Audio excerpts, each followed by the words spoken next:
नाज़रीन ते breaking news शामिल कंदासीं। मकानी चूंडनि जे ॿिएं मरहले लाइ पुलिस पारां सिक्योरिटी प्लान तैयार कयो वियो आहे। कराची पुलिस चीफ जावेद अख्तर ओढो इलेक्शन कमीशन में अॼु रिपोर्ट जमा कराईंदो। एडिशनल IG कराची जावेद अख्तर ओढो मूजिब सिक्योरिटी लाइ 41,000 पुलिस नफ़री मुक़ररु कई वई आहे। उनखां सवाइ इंतिहाई हिसास ऐं 8 हिसास पोलिंग ते 4 पुलिस एहलकार मुक़ररु हूंदा ऐं हर पोलिंग स्टेशन ते 2 रेंजर्स जा जवान पिणु मौजूदु हूंदा।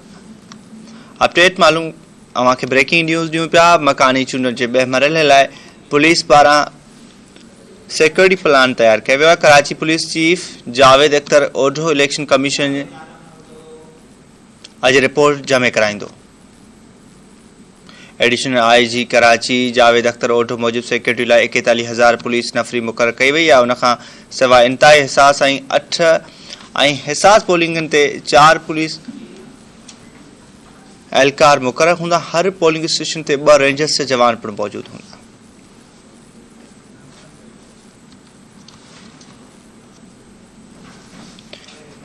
मकानी चूंडनि जे ॿिएं मरहले लाइ पुलिस पारां सिक्योरिटी प्लान तैयार कयो वियो आहे। अवांखे आगाह कयूं पिया। कराची पुलिस चीफ जावेद अख्तर ओढो इलेक्शन कमीशन में अॼु रिपोर्ट जमा कराईंदो।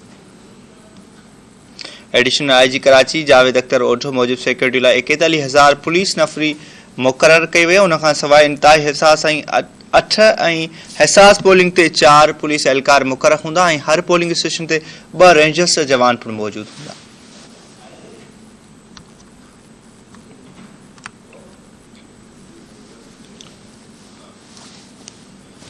मकानी चूंडनि जे ॿिएं मरहले लाइ पुलिस पारां सिक्योरिटी प्लान तैयार कयो वियो आहे। कराची पुलिस चीफ जावेद अख्तर ओढो इलेक्शन कमीशन में अॼु रिपोर्ट जमा कराईंदो।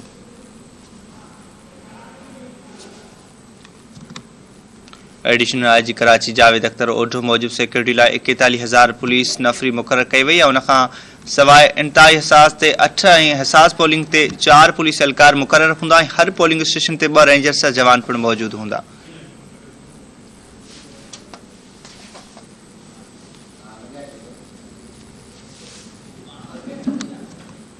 कराची मां अवां सां अहम ख़बर शेयर कयूं पिया कि मकानी चूंडनि जे ॿिएं मरहले लाइ पुलिस पारां सिक्योरिटी प्लान तैयार कयो वियो आहे।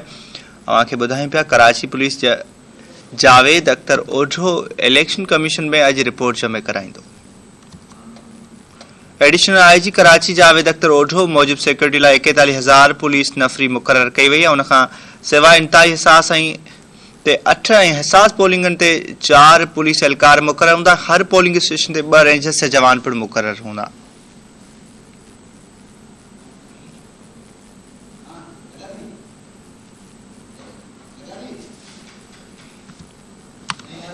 मकानी चूंडनि जे ॿिएं मरहले लाइ पुलिस पारां सिक्योरिटी प्लान तैयार कयो वियो आहे। अवांखे आगाह कयूं पिया। कराची पुलिस चीफ जावेद अख्तर ओढो इलेक्शन कमीशन में अॼु रिपोर्ट जमा कराईंदो।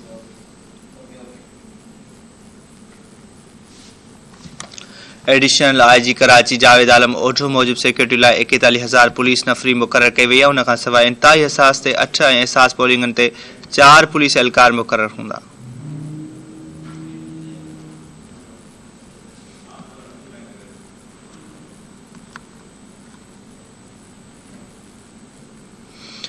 मकानी चूंडनि जे ॿिएं मरहले लाइ पुलिस पारां सिक्योरिटी प्लान तैयार कयो वियो आहे। अवांखे आगाह कयूं पिया। कराची पुलिस चीफ जावेद अख्तर ओढो इलेक्शन कमीशन में अॼु रिपोर्ट जमा कराईंदो।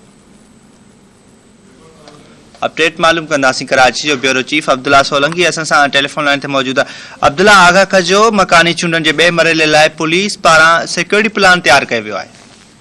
जी बिल्कुल नाशाद कराची में थींदड़ मकानी चूंडनि लाइ सिक्योरिटी प्लान पुलिस तैयार करे वरितो, जॾहिं त 30% पोलिंग स्टेशन असास तरीन ऐं 70% पोलिंग असास करार ॾिनियूं आहिनि। ऐं जॾहिं त कराची पुलिस चीफ जावेद अख्तर ओॾे इलेक्शन कमीशन में अॼु जेको आहे रिपोर्ट जमा कराईंदो, जॾहिं त सिक्योरिटी लाइ 41,000 पुलिस ऑफिसर ऐं एहलकार मुक़ररु कया विया आहिनि। एडिशनल IG कराची जावेद अख्तर ओॾे चवणो आहे त 28,000 कराची पुलिस ऐं 13,000 नफ़री मुख़्तलिफ़ ज़िलनि मां तलब कई वई आहे। इलेक्शन मॉनिटरिंग लाइ मरकज़ी जेको कंट्रोल रूम आहे उहो कराची पुलिस ऑफिस में क़ाइमु कयो वेंदो। उन सां गॾु हर DIG ऑफिस में बि कंट्रोल रूम हूंदा।